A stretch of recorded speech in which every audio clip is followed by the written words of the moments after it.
Hello guides, मैं आप सबका दोस्त वैभव।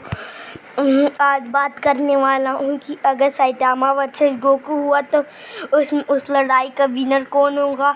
तो दोनों हीरोज ही अपनी जगह पे सही है कि आज हम इन दोनों को कंपेयर करने वाले हैं कि अगर इन दोनों की लड़ाई होगी तो कौन जीतेगा। तो हम सबसे पहले बात करते हैं ड्यूरेबिलिटी की। तो साइटामा की ड्यूरेबिलिटी ज़्यादा है एज़ कम्पेयर टू गोकू की ड्यूरेबिलिटी। तो अब हम बात करते हैं स्पीड की। तो साइटामा ने अर्थ और मून मतलब मून से अर्थ पे छलांग लगाई थी, तब वो 1.5 सेकेंड के अंदर अर्थ पे आ गया था और स्पीड ऑफ लाइट 1 सेकेंड में आ जाती है। तो साइटामा की स्पीड ऑफ लाइट तो नहीं, लेकिन उसके एकदम करीब है। तो हम बात करते हैं गोकू की स्पीड साइटामा से ज़्यादा है, जो कि आप सबने देख लिया है। एक तरफ गोकू के पास इंस्टेंट ट्रांसमिशन है और इंस्टेंट ट्रांसमिशन जैसे साइटामा को मून से मैंने कुछ ही सेकंड में आ गया था, लेकिन गोकू जैसे पूरे यूनिवर्स 1 सेकंड में ट्रेवल कर सकता है। और एक और मास्टर डोटो इंस्टेंट के साथ उसकी स्पीड टाइम से भी ज़्यादा हो जाती है और वो एक ही समय में 2 जगह रह सकते हैं। तो अब इसका अंदाज़ा लगा सकते हैं गोकू की स्पीड साइटामा से कितनी ज़्यादा है।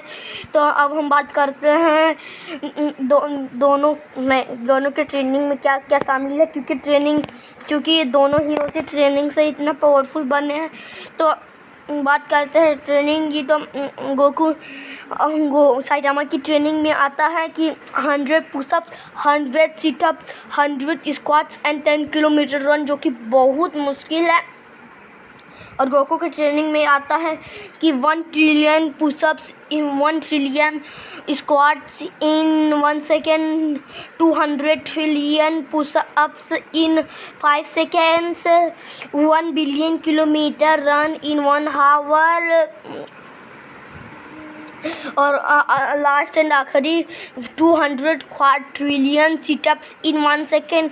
और आप सबको नहीं पता क्वाड्रिलियन कितना ज़्यादा है, तो आप खुद ही सर्च कर सकते हैं कि एक क्वाड्रिलियन में एक के आगे 16 जीरो होते हैं। तो आप और गोकू वही 1 घंटे में कर सकता है।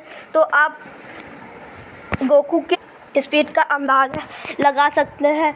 तो अब हम बात करते हैं फीट्स की कि इन दोनों ने क्या क्या कर दिया है। तो हम पहले बात करते हैं गोकू की। तो गोकू की फीट्स तो पहले हम साइटामा की फीट बात करेंगे। तो साइटामा की फीट में आता है कि गैरोगेंसो जो एक मॉन्स्टर होता है, वो उस पर साइक्लिक पावर को कंट्रोल करता है, जो कि ब्लैक होल जैसी ग्रेविटी जनरेट करते हैं। ब्लैक होल तो नहीं, क्योंकि अगर वो ब्लैक होल होता तो अब वही अर्थ ही अपने ग्रेविटी से हिल के उसके अंदर समा जाती।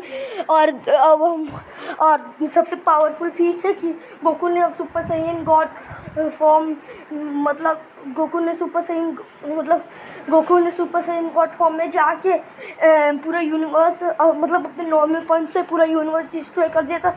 और साइटामा ने अपना सीरियस पंच मार के क्लाउड जो होते हैं उसके वही फाड़ दिया, मतलब चीर हो गए थे। और गोकू ने तो पूरा यूनिवर्स डिस्ट्रॉय कर दिया था अपने नॉर्मल सुपर साइयन गॉड के नॉर्मल पंचेस से।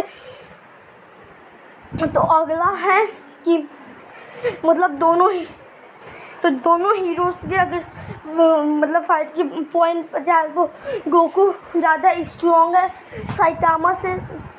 हाँ, ये भी बात है कि एक और मैं आपको बात बताना चाहता हूँ।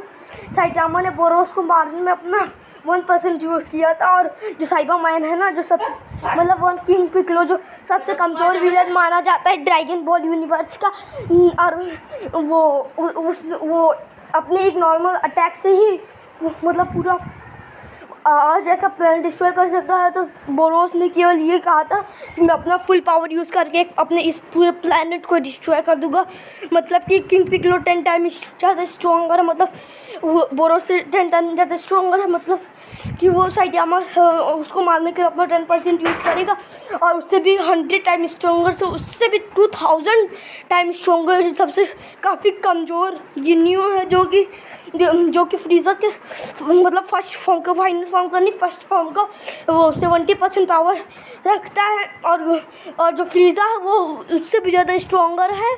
और जो फ्रीज़ा और गोकू का बीच फॉर्म एक साथ लड़ रहा था, मतलब इसका अंदाज़ा लगा सकते हैं कि गोकू कितना ज़्यादा स्ट्रॉन्ग है। सैटामा से तो आज का विनर है गोकू सन। गोकू